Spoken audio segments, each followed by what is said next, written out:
menyampaikan surat Petrus yang kedua. Kita baru saja membaca surat Petrus yang pertama. Sekarang kita masuk pada surat Petrus yang kedua.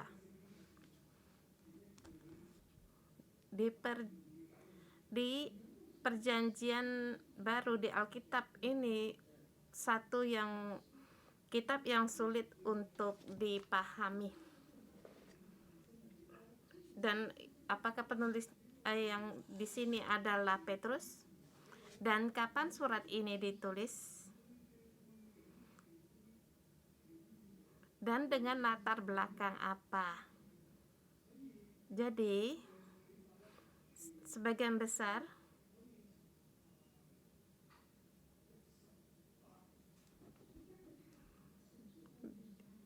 di sekitar tahun 68 dan 158 Masehi, hampir 1 abad, ada bermacam-macam pendapat orang, dan saya dengan menggunakan penelitian yang baru, dan jatuh ini adalah satu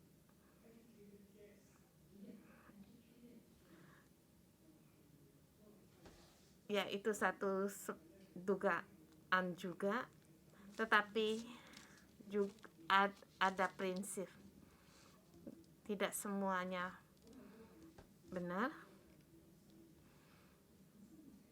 dan saya menggunakan pandangan yang baru sehingga kitab ini diletakkan pada tahun 80 90 Masehi, sekitar di zaman Kaisar Roma, setelah Kaisar Nero, di zaman Raja Thaddeus. Kaisar Nero tahun 58 dia meninggal, dan sesudahnya para orang Kristiani, sejak Tuhan Yesus keluar mengajar, para kaum Kristen sudah menghadapkan penganiayaan, dan terus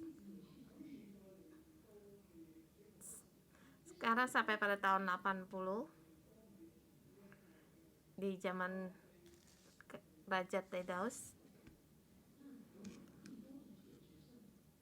yang berkuasa sampai tahun 96.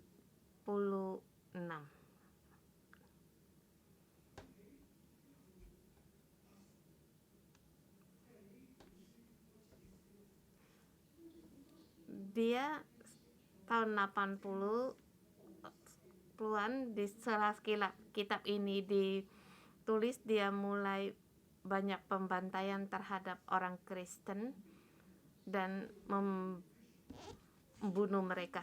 Kalau kamu Kristen, kamu akan dibunuh. Bahkan setelah raja ini meninggal, bangkit lagi satu raja yang baru.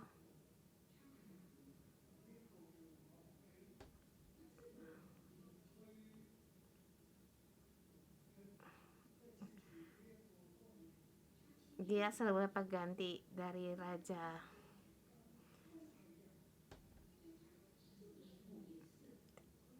Thaddeus. Dia lebih baik,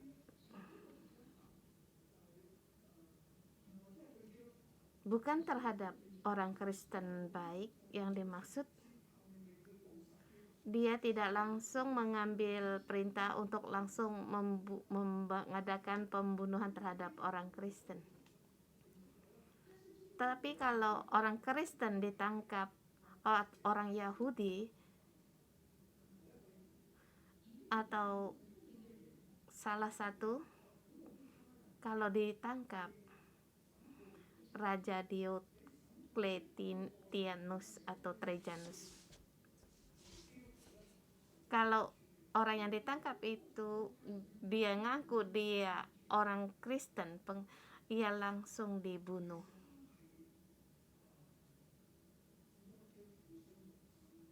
Sehingga banyak sekali orang Kristen yang menginjil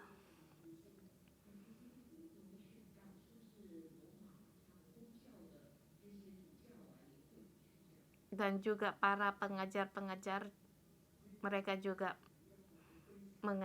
mengajar satu zaman yang sangat kejam. Digigit mati oleh singa, langsung dibunuh. Masih banyak lagi cara pembantaian mereka. Surat ini mungkin ditulis pada masa itu. Dan kita meletakkan pada zaman itu, kita akan melihat tekanan yang dihadapi oleh kaum Kristen. Seperti surat Petrus yang pertama.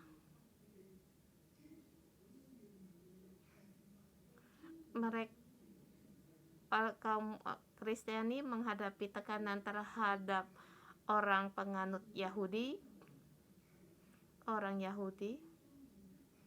Mereka juga akan menganiaya orang Kristen ini karena mereka menganggap mereka aliran gelap dan membasmikan mereka. Dan dalam masalah politik,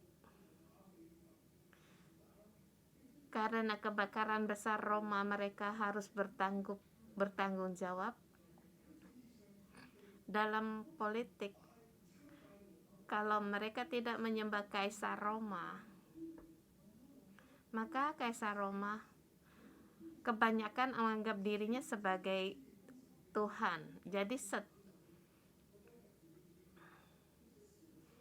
bukan hanya pada waktu dia mati, tetapi pada waktu dia merintah, dia mau semua orang menyembah dia sebagai Tuhan.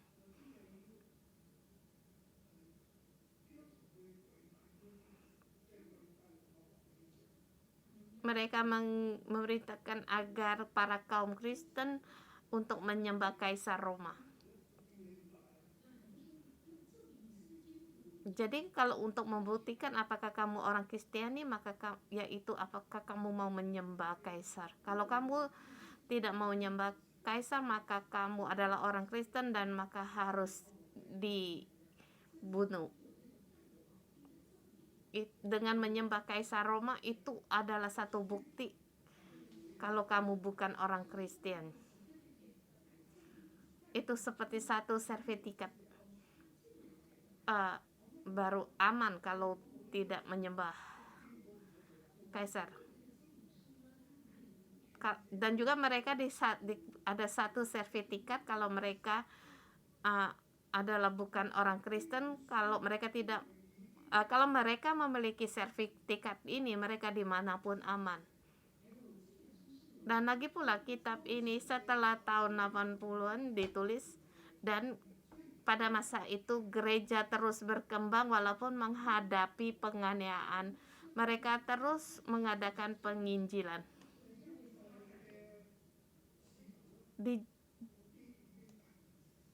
Di zaman itu, rasul-rasul yang angkatan pertama kebanyakan sudah meninggal. Gereja terus didirikan. Sebelumnya ada lagi Paulus, Barnabas yang menginjilkan. Bahkan setelah Petrus ada Markus, ada Silas. Di angkatan Petrus, para rasul dan Petrus juga mereka terus mereka mengadakan penginjilan di Asia Kecil. Pada kitab ini ditulis setelah kebanyakan mereka sudah tidak ada.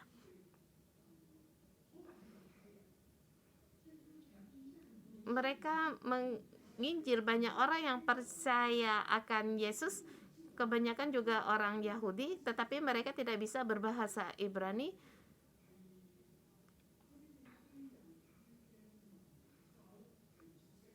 mereka terhadap adat istiadat Yahudi, mereka tidak begitu paham. Mereka kebanyakan akan ikut adat istiadat dari Yunani.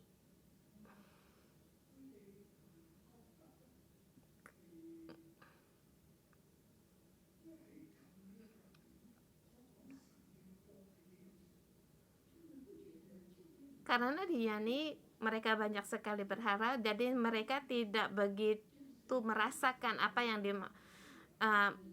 yang dikatakan di perjanjian lama Tuhan itu.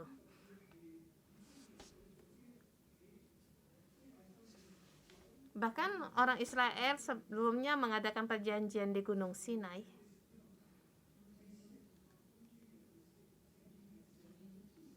Mereka sebagai umat kebangsaan Allah, sebagai umat kerajaan Allah dan bangsa.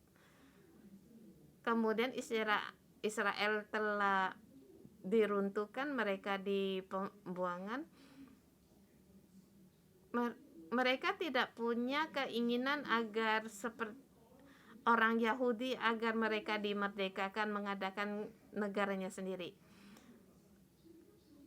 Orang Yahuda pada masa itu mereka berperang telah lama. Pertama dan kedua, karena orang Yahudi ingin sekali untuk negaranya dipulihkan, untuk merdeka. Orang Yahudi juga percaya akan janji ini, tetapi mereka percaya akan kerajaan Allah akan datang, negara mereka akan dipulihkan. Tetapi mereka pemulihan pemerintah, yaitu sebagai pemerintah kuasa yang di bumi. Jadi di zamannya Yesus mereka sering-sering menghadapi masalah yang demikian, karena Yesus bukan mengadakan pemulihan kerajaan di dunia. Maka Yesus berkata tidak, bahkan mereka memaksa Yesus untuk menjadi raja. Maka Yesus meninggalkan mereka dan berkata bahwa kerajaanku bukan di bumi ini.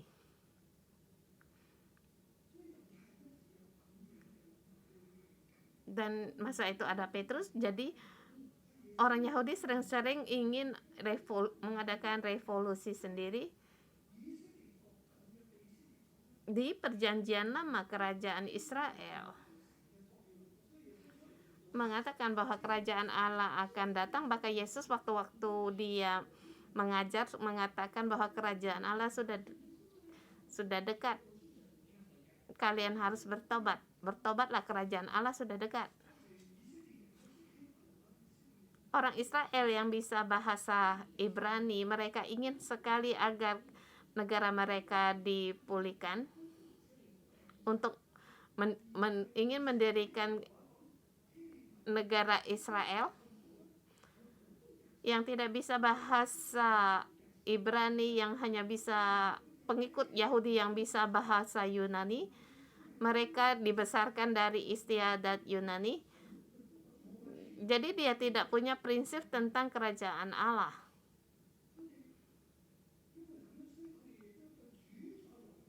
Jadi terhadap prinsip yang bahwa Tuhan yang akan datang, mereka itu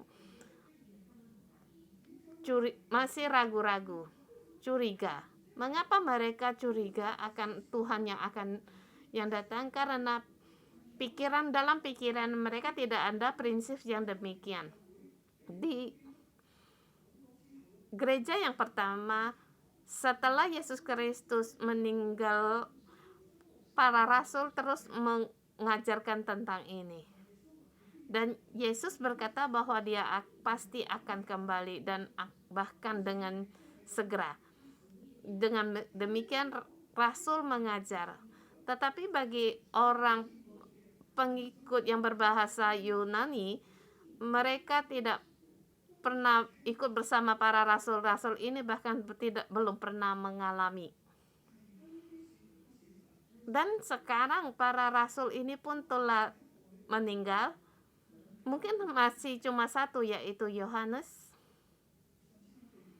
Dan bahkan kita sekarang kalau kita mengatakan Alkitab ini, apakah ini yang ditulis oleh Petrus? Karena kita tahu Petrus di tahun 60-an telah mengajar, menginjilkan.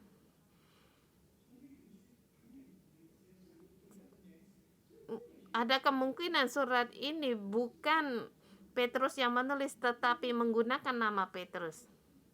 Di sini ada kesulitan. Jadi siapa yang menulis surat ini? Ada kemungkinan bahwa pengikut-pengikut Petrus.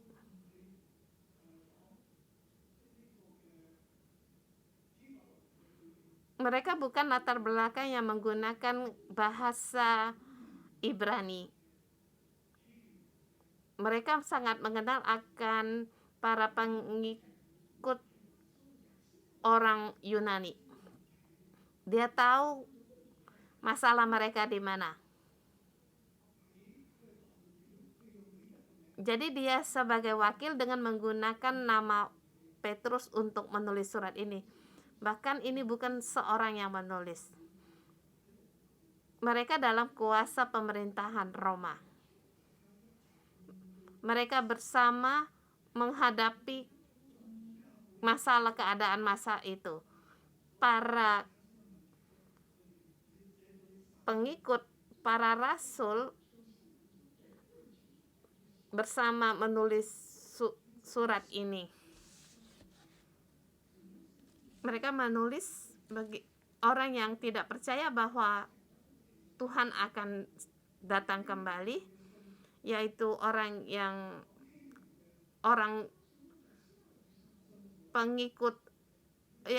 pengikut Yahudi yang berbahasa Ibrani.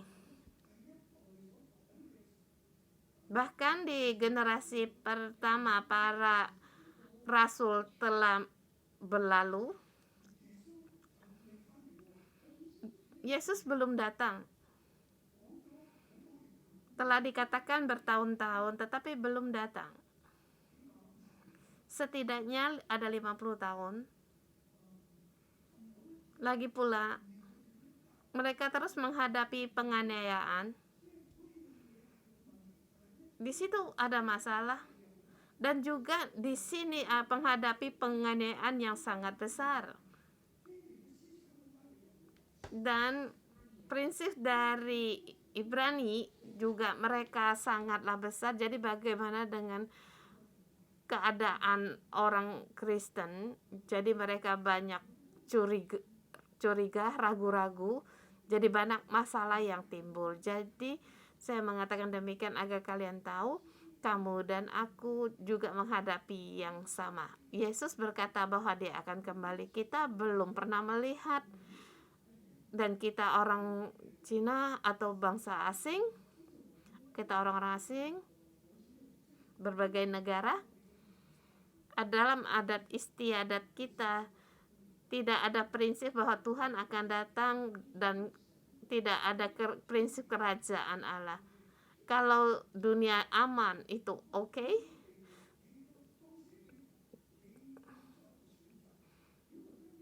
Kalau sampai saat kamu sebagai orang Kristen dalam pemilihan antara hidup dan mati, apa yang menjadi pilihanmu? Satu pilihan yang berbahaya adalah antara hidup atau mati. Kamu demi kepercayaanmu atau agamamu, apa yang dia katakan bahwa Tuhan akan datang belum digenapi, kamu rela untuk mati. Biasa menghadapi tidak pernah diseret atau ditangkap. Kami aman menjadi orang Kristen.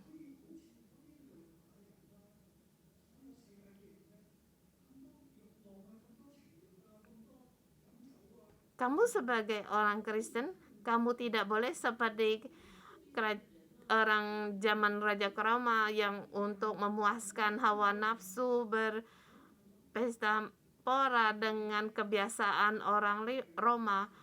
Kamu lihat di yang ukiran di Roma, mereka juga di situ ada yang setengah telanjang. Sewaktu-waktu mereka bisa untuk memuaskan hawa nafsu mereka. Kalau kita lihat ukiran di orang Roma, mereka dengan minum pesta pora. Kita sebagai orang Kristen, kita tidak boleh melakukan hal itu. Kita harus ada memberikan pengorbanan, apakah itu layak.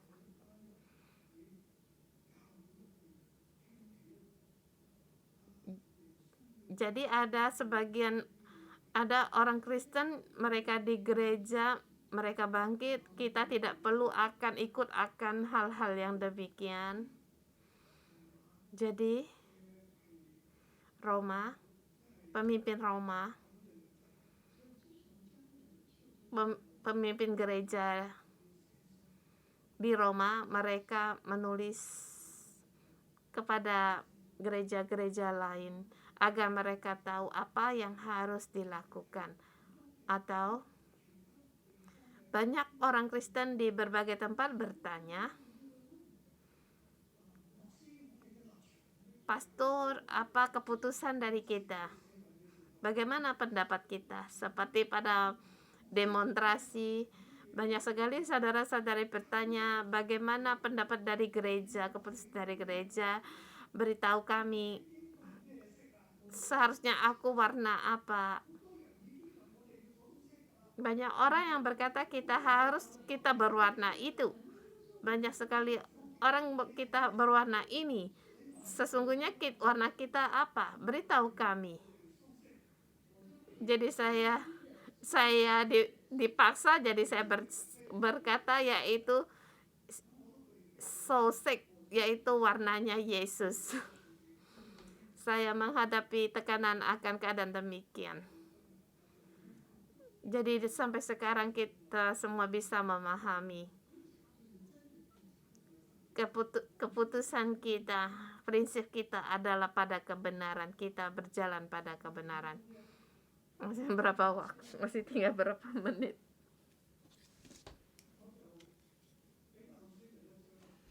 Surat Petrus yang kedua pasal pertama. Dengan iman, dengan giat untuk mengenal kuasa Tuhan, dia pasti akan datang. Mengenal akan kuasa Allah dan dia akan datang. Tuhan akan datang. Di ayat 16. Kedatangan Tuhan kita Yesus Kristus sebagai Raja. Persia. Kedatangan Tuhan. Dengan menggunakan tema ini,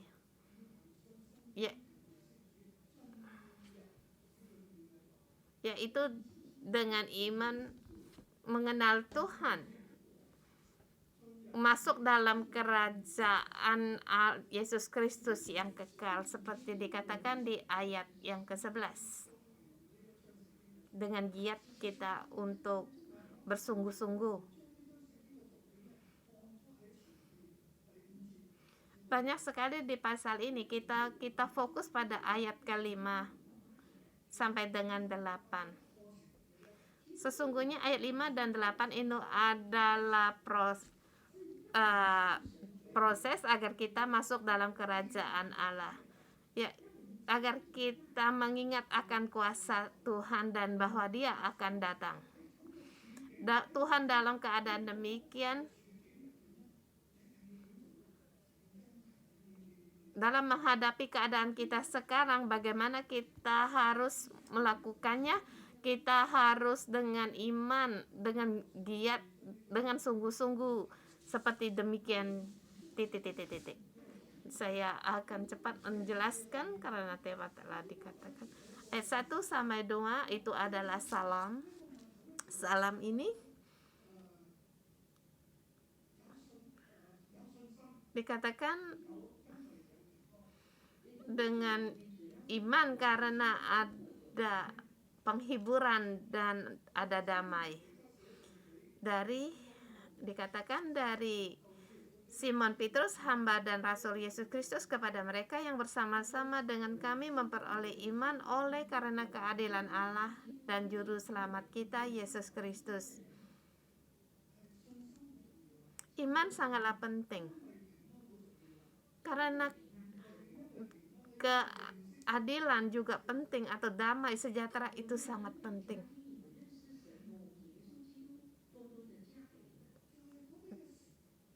Kasih karunia dan damai sejahtera melimpah kamu oleh pengenalan akan Allah dan akan Yesus Tuhan kita. Pada masa itu, apalagi di tempatnya gereja di Turki, pada masa itu mereka perlu akan iman karena mereka menghadapi penganiayaan, dan mereka sangat perlu akan kasih karunia Tuhan dan damai sejahtera dari Tuhan agar melimpah dengan melimpah. Jadi pada saat kita percaya pada Tuhan kita, maka kita akan memperoleh penghiburan yang demikian kasih karunia dan damai sejahtera ini. 2. Bersungguh-sungguh untuk bertumbuh agar kita dalam kodrat Allah mengambil bagian dalam kodrat ilahi.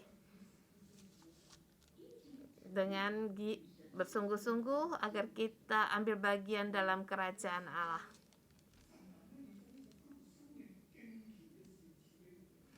Karena kuasa Allah telah diperolehkan kepada kita dengan berusaha untuk menambahkan iman kita.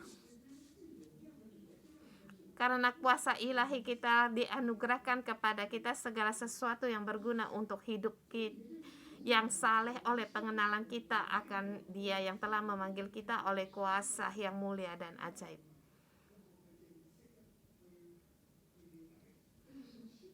Di sini dia menggunakan untuk memahami dengan menggunakan bahasa Ibrani.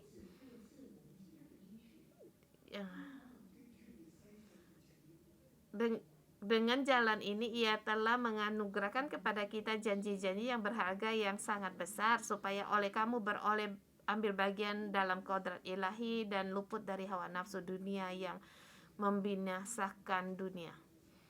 Karena pada saat itu pengikut Kristen mereka, karena kebiasaan Yunani, mereka terbawa dalam istiadat ini. Mereka boleh bebas melakukan mengikuti hawa nafsunya, seperti kata Petrus bahwa mereka bisa mengambil pelacur sebagai istri mereka bebas dalam kehidupan mereka.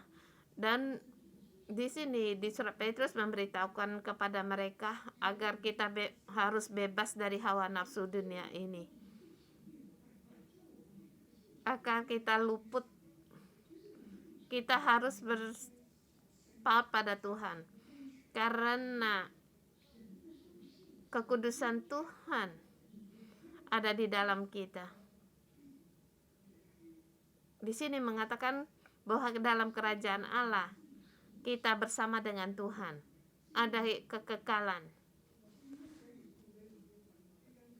Justru karena itu kamu harus dengan sungguh-sungguh berusaha untuk menambah kepada imanmu kebajikan dan kepada kebajikan pengetahuan, dan kepada pengetahuan penguasaan diri, kepada penguasaan diri ketekunan, dan kepada ketekunan kesalehan, dan kepada kesalehan kasih akan saudara-saudara, dan kepada kasih akan saudara-saudara kasih akan semua orang.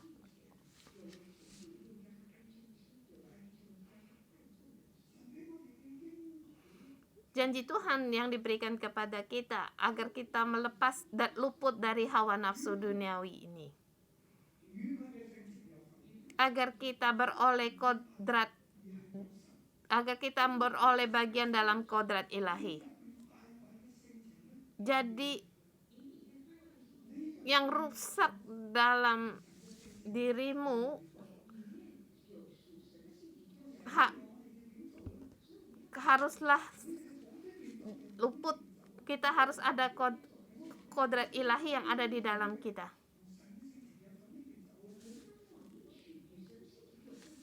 Maka kita harus, karena kita telah beroleh janji-janji dari Tuhan, maka kita haruslah bersungguh-sungguh untuk menambahkan iman kita. Kita haruslah menambahkan iman kita kepada Tuhan. Lebih lagi pengetahuan tentang kita harus sungguh-sungguh dalam kebajikan pengetahuan, harus bersungguh dalam penguasaan diri dan ketekunan. Kita harus tekun. Kita harus tekun dalam walaupun menghadapi penganiayaan. Pada saat kamu kembali pada Tuhan, haruslah kamu punya kasih akan saudara-saudara. Dan juga di sini ada lagi agape, kasih akan sesama semua orang. Kalau demikian maka kamu akan berhasil di dalam kekudusan Tuhan, dalam bagian dalam kodrat ilahi kamu mendapatkan, maka kamu tidak akan menjadi buta. Jadi haruslah kita bersungguh-sungguh supaya dalam panggilan dan pilihan makin teguh, dan juga kamu tidak pernah tersandung. Pada masa itu mudah sekali untuk tersandung. Seperti yang saya jelaskan latar belakang, banyak sekali masalah, banyak sekali daya tarik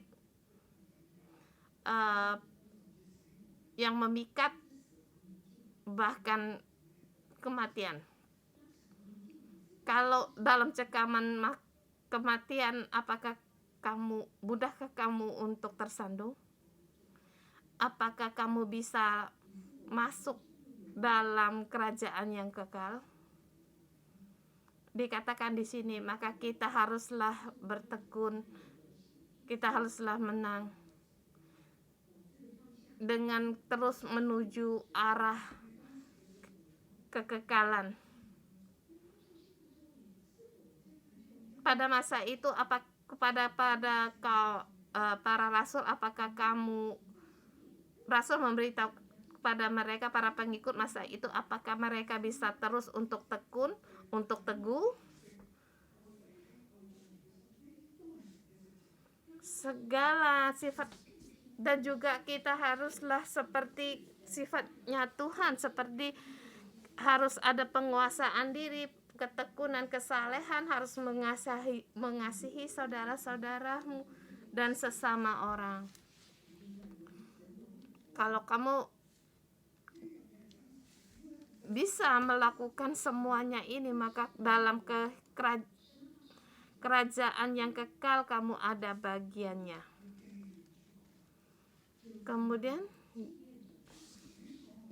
di ayat 16 ya, dikatakan kita harus mengingat akan kedatangan Tuhan. Kedatangan Tuhan itu di ayat 12 dimulai dikatakan,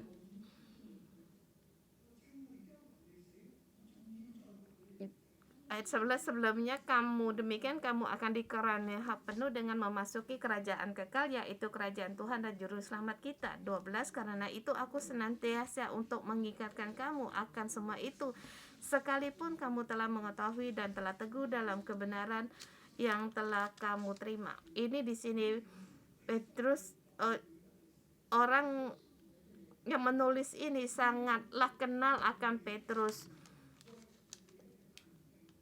Maka di sini mengadakan untuk mengingatkan para jemaat pada masa itu. Mengapa demikian? Karena dia sangat kenal dengan Petrus, maka dia menggunakan kuasa atas nama Petrus menulis surat ini. Ini adalah para pengikut Petrus, kelompok dari mereka. Dia juga tahu apa yang dihadapi oleh Petrus yang dialami oleh Petrus, maka dia sebagai wakil dari Petrus untuk menulis surat ini. Bagi Petrus, kalau masa itu masih ada, juga akan berkata demikian, yaitu kesaksian Petrus sendiri.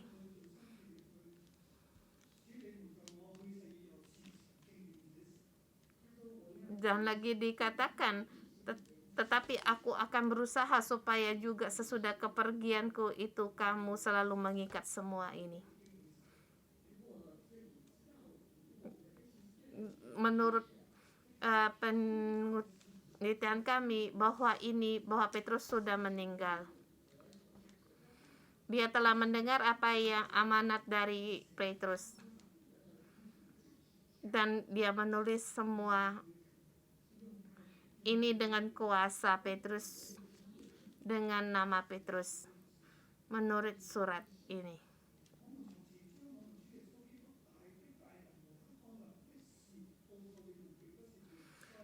Sebab kami tidak mengikuti dongeng-dongeng isapan jempol manusia ketika kami memberitahukan kepadamu kuasa dan kedatangan Tuhan kita Yesus Kristus sebagai Raja, tetapi kami adalah saksi mata dari kebesarannya. Pada zaman itu para guru-guru palsu atau nabi-nabi atau jemaat yang ragu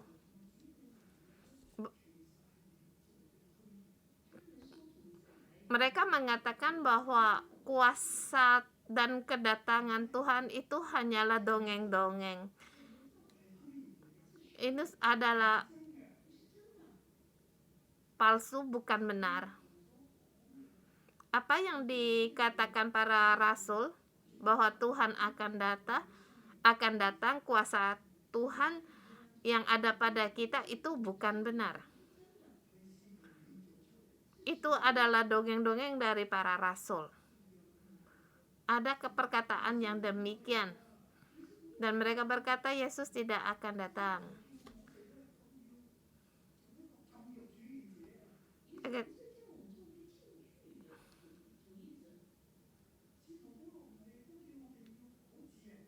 Bukankah Rasul Paulus menyuruh kita bebas, merdeka? Bukankah Yesus menyuruh kita agar mendapatkan kebebasan? Tuhan sangatlah baik. Mengapa sekarang harus kita mati menghadapi keadaan yang sulit ini?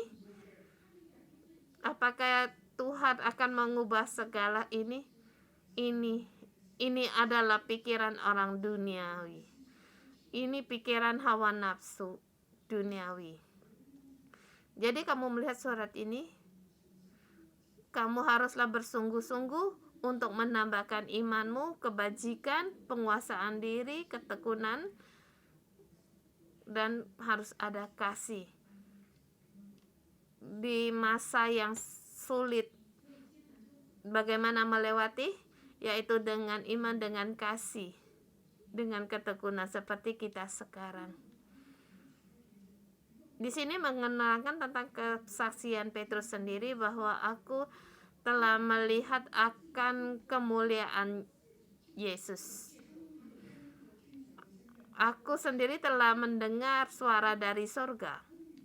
Jadi kuasa Yesus itu adalah kesaksian dari Tuhan bahwa Yesus akan datang kembali, itu benar. Para rasul sendiri telah mengatakannya. Bahkan di ayat 19 sub yang keempat, bahwa nubuat-nubuat itu sangatlah berharga. Ayat 19, dengan demikian kami makin diteguhkan oleh firman yang telah disampaikan oleh para nabi. Alangkah baiknya kalau kamu memperhatikan sama seperti memperlihatkan pelita yang bercahaya di tempat yang gelap sampai fajar menyingsing dan bintang timur terbit bersinar dalam hatimu. Kesaksian para rasul itu benar, dan kami telah menyaksikan bahkan yang dinubuatkan nabi-nabi itu benar. Kita menanti seperti menanti fajar menyingsing.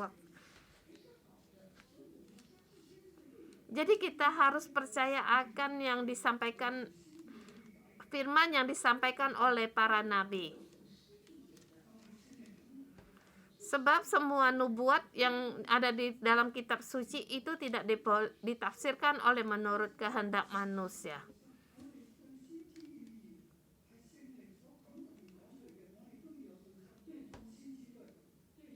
Terhadap para rasul harus ada iman. Terhadap nubuat yang disampaikan oleh para nabi, kita juga yang dalam kitab suci, kita juga harus percaya.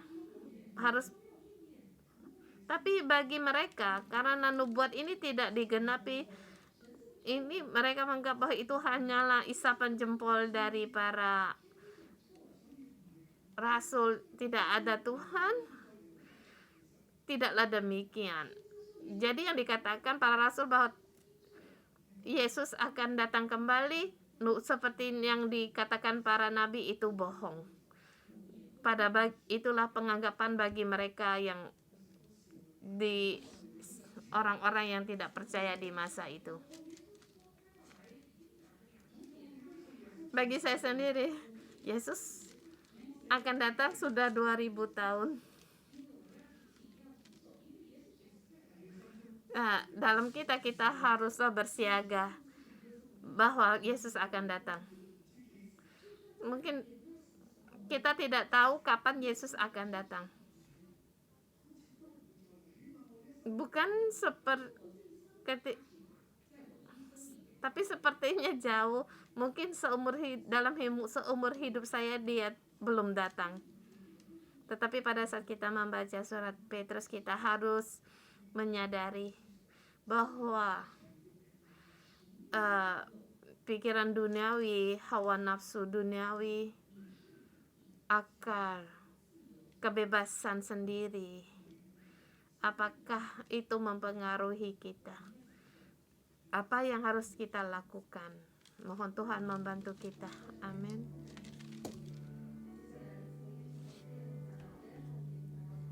Saudara semua, mari kita bersama menyembah Tuhan kita.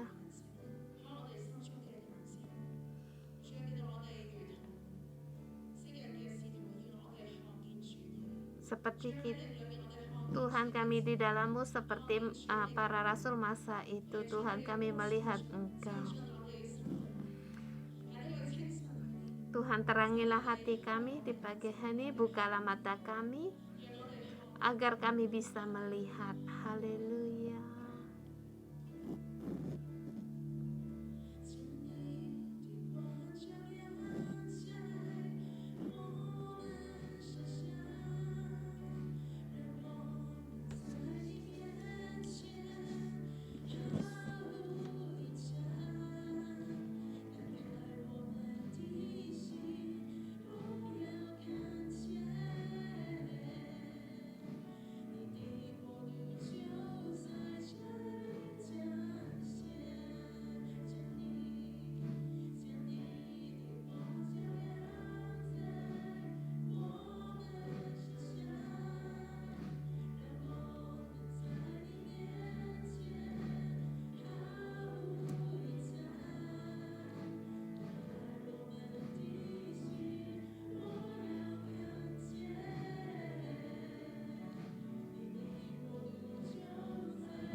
Tuhan, kami memuji Engkau.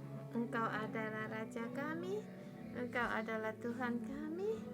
Tuhan, kami bersyukur dan berterima kasih. Tuhan, memuji Engkau. Tuhan, kami berterima kasih pada saat kami percaya kami Engkau memberikan hidup kepada kami sehingga hidup kami dipisahkan dari dunia ini. Tuhan, kami berterima kasih. Saudara semua, dimanapun berada, mari kita bersama deklarasikan terhadap hidup kita terhadap dosa, terhadap kegelapan, kita katakan tidak. Pertama,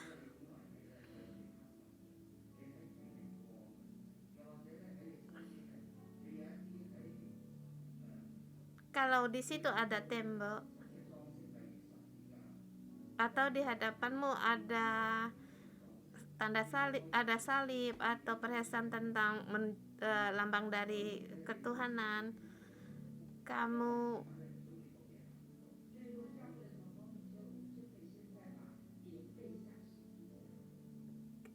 kita bisa membelakangi agar kita sebagai lambang kita sebenarnya jauh dari Tuhan. Kita begitu rusak kita karena hawa nafsu kita sendiri. Kita tidak baik dan roh kita menghadap pada dunia,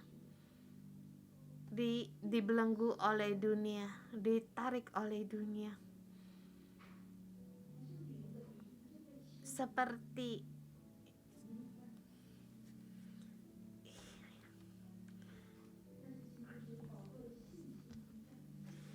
Tetapi hari ini kita iman yang datang dari Tuhan. Kita katakan terhadap hawa nafsu kita tidak. Terhadap dosa yang dunia ini kita katakan tidak. Tuhan, kami datang di hadapan-Mu, kami berkata, Tuhan, terhadap dosa, terhadap kegelapan dunia ini, saya tidak mengikuti. Walaupun keadaan bagaimanapun berat, bagaimanapun susah, di dalam kami ingin selalu membalas kejahatan, kami lawat dengan kejahatan, tetapi sekarang kami deklarasikan no, tidak.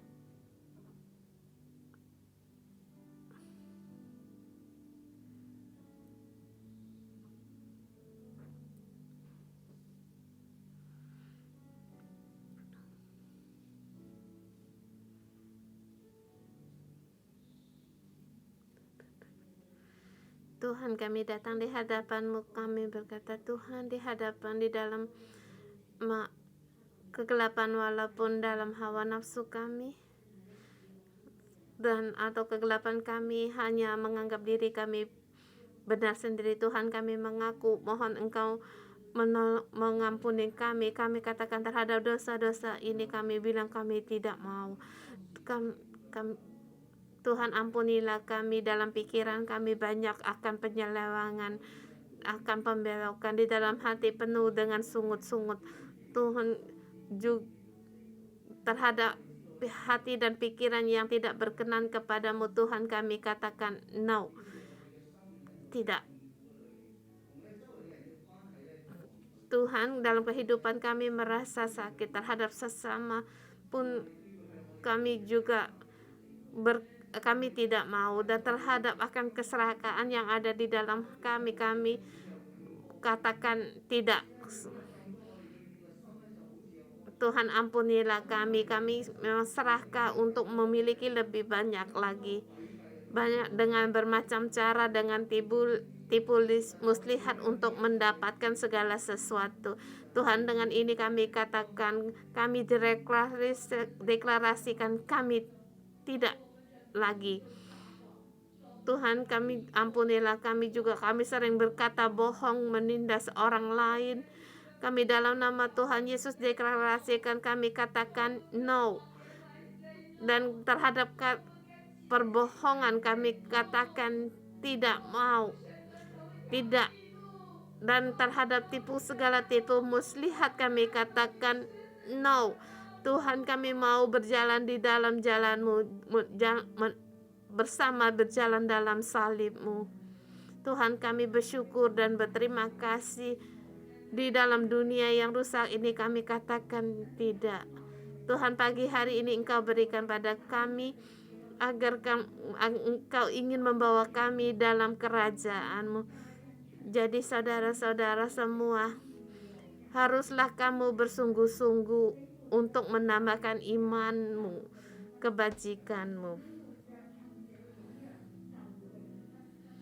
Karena itu saudara-saudaraku, berusahalah sungguh-sungguh supaya panggilan dan pilihan-Mu makin teguh. Sebab jika kamu melakukannya, kamu tidak akan pernah tersandung. Demikian kamu akan dikaruniakan hak penuh untuk menguasai kerajaan kekal, yaitu kerajaan Tuhan dan Yesus Kristus kita, Juru Selamat kita, Yesus Kristus. Tuhan, kami mau kami ada bagian di dalam-Mu. Tuhan, kiranya kami Engkau menambahkan iman kami, kebajikan, pengetahuan, penguasaan diri, ketekunan, kepada ketekunan kesalahan, kepada kesalahan kasih akan saudara-saudara, dan kasih akan kepada saudara-saudari, saudara kami, kasih akan semua orang. Tuhan, kami tambahkan iman kami kepada kami. Saudara semua, kita ambil langkah profetik. Kamu berbalik, melangkah menuju yang ada terang, dan berdoa dalam hatimu, untuk kemenangan, untuk mengatasi semua ini. Kamu berdoa agar kamu berdoa agar kita untuk memperoleh kesalehan, memperoleh akan penguasaan diri dan akan kasih terhadap sesama kita. Bersama berdoa, Tuhan, dengan iman kami berdoa di hadapan-Mu, Tuhan. Tuhan, kami berterima kasih. Mohon Engkau beri kami iman agar kami berjalan dalam kebenaran dan percaya akan setiap janji-janji-Mu. Percaya Engkau, janji-Mu akan memimpin kami, agar kami seluruhnya dengan sesungguh hati mengikuti Engkau. Tuhan, tolonglah hati kami agar terus ada sifat yang baik dari-Mu. Pada saat kami mengenal akan Engkau, Tuhan, di dalam kami Engkau perbaharui. Ambil segala yang jahat dalam hati kami. Kita maju selangkah, kita berdoa. Tuhan Yesus, kami berdoa padamu. Kami tahu segala pengetahuan ada datang dari-Mu. Kami memberitahukan kepada kami tidak mengejar akan pengetahuan duniawi ini, tetapi hanya pengetahuan dari-Mu. Penuhilah kami agar kami makin mengenal akan Engkau. Kita maju selangkah lagi, kita berdoa untuk penguasaan diri. Tuhan, kami berdoa padamu. Tuhan, kami mengaku untuk penguasaan diri ini sangatlah sulit.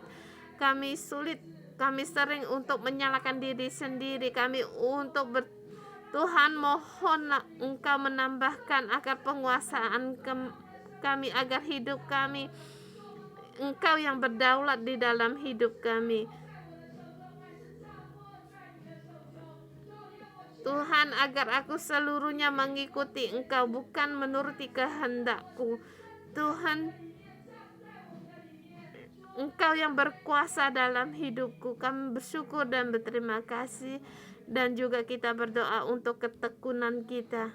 Tuhan, mohon Engkau akan punya kami ketekunan dalam kesulitan ini, dalam konflik ini. Kami telah menunggu dengan lama, sudah 2 tahun lebih. Tuhan, kami banyak sekali akan keraguan. Dalam hidup kami penuh dengan kesulitan, bahkan yang terinfeksi. Tuhan, Engkau sendiri mohon Engkau punya hati untuk ketekunan, untuk kesabaran, agar kami bisa bertekun untuk terus bersandar kepada Engkau. Tuhan, kami tahu penantian kami terhadap Engkau ada harapan. Semakin kami berharap, kami akan melihat terang. Tuh, kita berdoa bersama untuk hati kita. Tuhan, berilah kami agar kami punya kesalehan akan Engkau. Agar kami takut akan Engkau, agar kami tahu bahwa Engkau adalah Allah yang maha tinggi, agar kami bisa berpegang pada segala janji-janji-Mu, segala perintah-perintah-Mu, agar kami menjadi orang yang saleh di dalam-Mu. Kita maju lagi selangkah, kita berdoa untuk kasih saudara.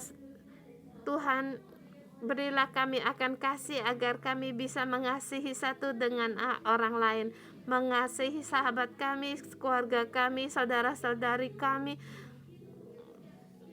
dan juga bahkan orang yang Kristen dan bukan, kami ada di tengah-tengah mereka. Berilah kasih ini agar kami bisa menyalurkannya. Tuhan, berilah agar di dekat punya kasih Engkau, Tuhan, karena Engkau mengasihi orang manusia duniawi ini seperti kami juga. Berilah kasih ini agar kami bisa mencontohi Engkau. Engkau mengasihi orang yang lemah, orang yang berdosa, seperti kami juga ingin mencontohi Engkau. Kami pun ingin mengasihi orang-orang yang demikian, Tuhan, agar kami bisa dengan demikian membuka jalan agar mereka dapat mengenal Engkau dan menerima Engkau sebagai Tuhan. Kami bersyukur, terima kasih Tuhan.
Kita berdoa mengundang saudara semua berdoa untuk kesulitan yang dihadapi di seluruh dunia ini.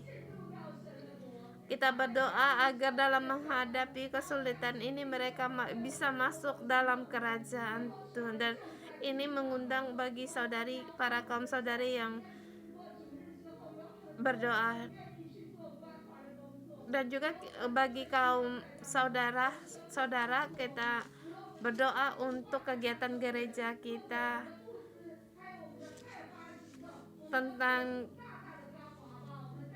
kegiatan Yehoshua bantuan ini, agar segala penyaluran bisa berjalan dengan lancar. Tuhan Yesus, kami datang di hadapan-Mu, mohon pengurapan-Mu datang, mohon keselamatan-Mu datang.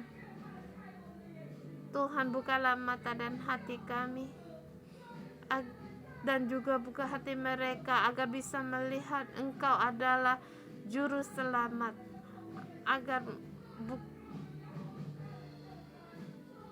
agar bisa mereka menerima Engkau sebagai Tuhan dan Juru Selamat bagi orang-orang yang belum mengenal Engkau.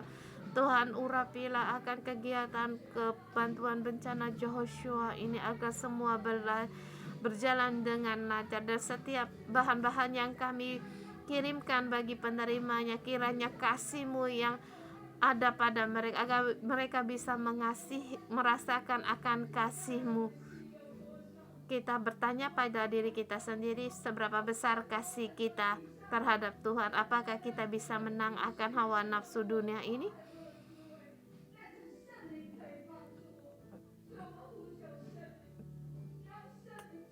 Kita mohon Roh Kudus untuk membantu kita. Roh Kudus tahu bahwa akan kita. Kita mohon akan iman kita kepada Tuhan, kedatangan Tuhan ini ditambahkan bagi kita. Kita berdoa untuk hati kita, agar kita semakin besar akan iman kita terhadap kedatangan Tuhan dan semakin percaya.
Saudara-saudari, di dalam hati kita, apa yang dipikirkan, apa yang ada di dalam hati kita?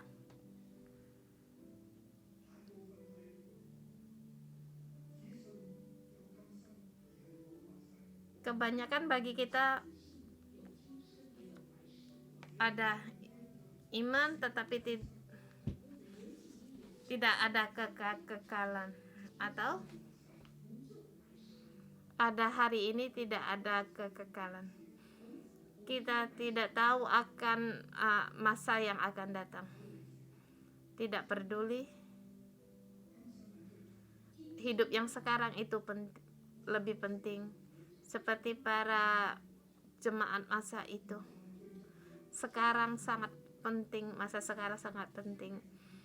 Masa yang akan datang tidak tahu.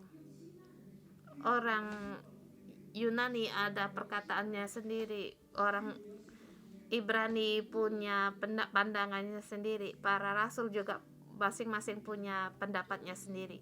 Semua tidak tahu. Yang penting sekarang. Apakah kita juga demikian?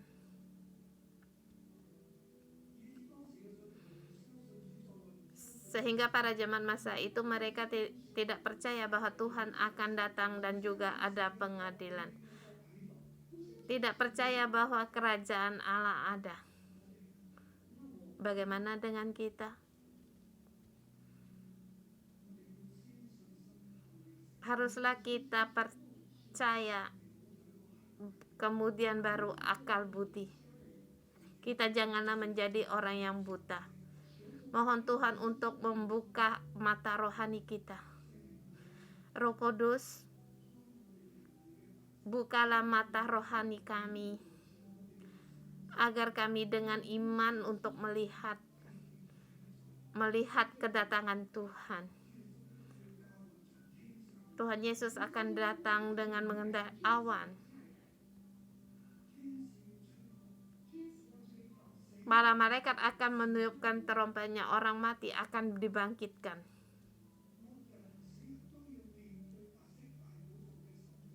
Orang yang hidup dan orang-orang mati akan bersama menghadapi penghakiman di tahta Tuhan. Bumi akan mengeluarkan orang-orang yang mati, bahkan malaikat pun menghadapi penghakiman.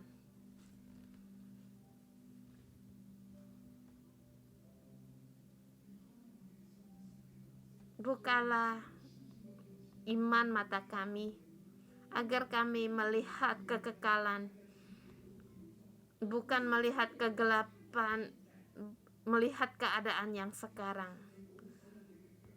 Tuhan, jagalah kaki kami, agar jangan kami tersandung di jalan kekekalan. Kami bisa melangkah menuju dalam kerajaan-Mu, menuju dalam kekekalan, menghadapi penghakiman, mendapatkan penghargaan, mendapatkan kemuliaan. Roh Kudus, berilah iman ini kepada kami. Angkatlah kami, agar kami sekarang semakin bersungguh-sungguh dan menghasilkan mulai dari iman kami. Berkatilah kami, terlebih lagi di masa sekarang ini. Berilah kami iman, percaya akan kuasa-Mu. Tuhan, kalau Engkau belum datang, berilah kekuatan-Mu kepada kami. Tunjukkanlah kuasa-Mu, ubahlah dunia ini. Berilah kami damai sejahtera-Mu, agar kami menang dan menang lagi. Tuhan, kami mengandalkan Engkau, percaya akan Engkau. Tuhan, berkatilah kami dalam nama Tuhan Yesus Kristus. Mohon Roh Kudus diberikan ada di dalam-Mu, agar kuasa Tuhan lewat kehidupan-Mu diperlihatkan. Iman-Mu membawa kuasa surgawi ke bumi ini, agar segala yang mustahil, semua itu digenapi. Kiranya Tuhan memberkati-Mu, kiranya Tuhan menjaga-Mu, kiranya Tuhan memberkati bumi. Hentikan segala virus, beri kita semua damai sejahtera. Dalam nama Tuhan Yesus Kristus berdoa, amin. Tuhan memberkati. Kita sampai di sini.